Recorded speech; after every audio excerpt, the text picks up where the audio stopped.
আপনারা জানেন যে একটু আগে খবর পেলাম যে ইন্টারমিডিয়েট পরীক্ষা ছিল 30 তারিখে। সিলেট বিভাগের এই পরীক্ষা 8 জুলাই পর্যন্ত স্থগিত করা হয়েছে। তো এই বন্যার এই পরিস্থিতিতে আমরা অত্যন্ত কনসার্ন আছি। আমরা সব জায়গায় যাচ্ছি। আমাদের ইউনিয়ন পরিষদের চেয়ারম্যানরা, আমাদের এই কান্দিগা ইউনিয়নের চেয়ারম্যান এখানে আছেন, আমাদের অন্যান্য নেতৃবৃন্দ আছেন, আমাদের সাজ্জাদ মিয়া আছেন, যিনি আমাদেরকে আজকে সহযোগিতা করেছেন বন্যার্ত মানুষকে সাহায্য করার জন্য। আমাদের এখানে একটা আমাদের এই এলাকায় একটা কোল্ড স্টোরেজ আছে, তারাও আজকে আমাদেরকে গতকালকে তারা সাহায্য করেছে, তারা আজকে দিয়েছে আমাদেরকে। আরও অনেকেই সাহায্য সহযোগিতা করছেন। আমার বন্ধু বান্ধব একটু আগে আমার এক বন্ধু ফোন করে আমাকে বলেছেন যে 10 বস্তা চিরা তিনি দিচ্ছেন। তো এইভাবে মানুষজন সাহায্য সহযোগিতা করছেন। আমরা মানুষদের পাশে যাচ্ছি। মানুষের দুঃখ দুর্দশা তো আর আমরা হঠাৎ করে লাঘব করতে পারবো না। আমরা জাস্ট তাদের পাশে গিয়ে দাঁড়ানো, তাদেরকে একটু সাহস যোগানো এবং তাদেরকে সহযোগিতার যে আমরা যে তাদের পাশে আছি এই বিষয়টা জানিয়ে দেওয়ার জন্য, এবং মাননীয় প্রধানমন্ত্রী শেখ হাসিনা যে তাদের জন্য কাজ করছেন সেই বিষয়টি আমরা বলেছি। সবচাইতে বড় যে বিষয়টি হলো যে আমাদেরকে এখন ভাবার সময় এসেছে। আমি আজকে জেলা সমন্বয় কমিটির সভায় আমাদের এক বন্ধু তিনি উত্থাপন করেছেন, এই জন্য আমি আর বলি নাই। এই বিষয়টা নিয়ে আমাদের সিলেট জেলায় বসতে হবে এবং আমাদের যে গবেষণা করতে হবে এই বিষয়টা নিয়ে।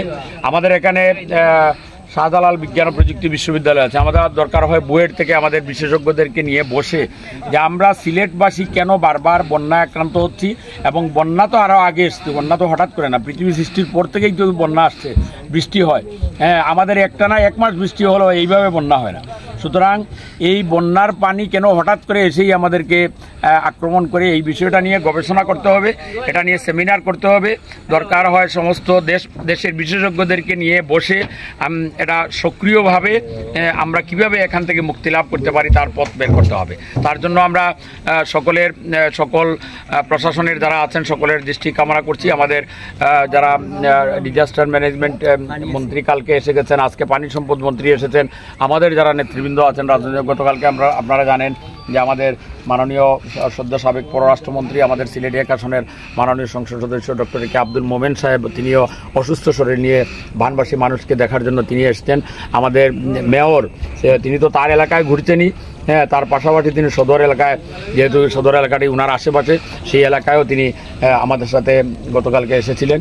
তো আমরা চাইবো আমাদের যারা বিত্তবানরা আছেন তারা দয়া করে আপনার গ্রামে আপনার মানুষজন কোথায় সমস্যার মধ্যে আছে এই বিষয়টা একটু দেখে তাদেরকে একটু সাহায্য করার চেষ্টা করুন।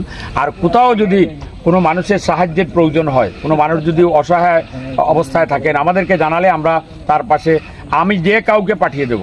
আমি সবাইকে অনুরোধ করছি যে সদর উপজেলার আমার কোনো মানুষ যদি যে আমি খাদ্য পাচ্ছি না, এই অবস্থায় আছি, আমি উপোস আছি আমার বাচ্চা কাচ্চা নিয়ে, এইরকম কোনো পরিবার থাকলে আমাকে জানালে, বা আমার পরিষদের কাউকে জানালে, আমার ইউনিয়ন পরিষদ আছে, মেম্বার সাহেবেরা আছেন, ইউনিয়ন পরিষদের চেয়ারম্যানরা আছেন, আমার উপজেলা পরিষদের যে কাউকে ফোনে যদি জানাতে পারেন আমরা তার কাছে খাদ্য পাঠিয়ে দেবো। জনাব চেয়ারম্যান সাহেব, আমি আপনার যাওয়ার জন্য তারা অনুরোধ করছেন, এ ব্যাপারে আমরা আলীনগরে আজকে আমার ছাত্রলীগের বন্ধুদেরকে পাঠিয়েছি। তারা আমার সাথে যোগাযোগ করেছেন, আমার ছাত্রলীগের বন্ধুরা, যে আমরা কোথায় যাব, তাদেরকে বলে দিয়েছি আপনারা আলীনগরে যান। এইভাবে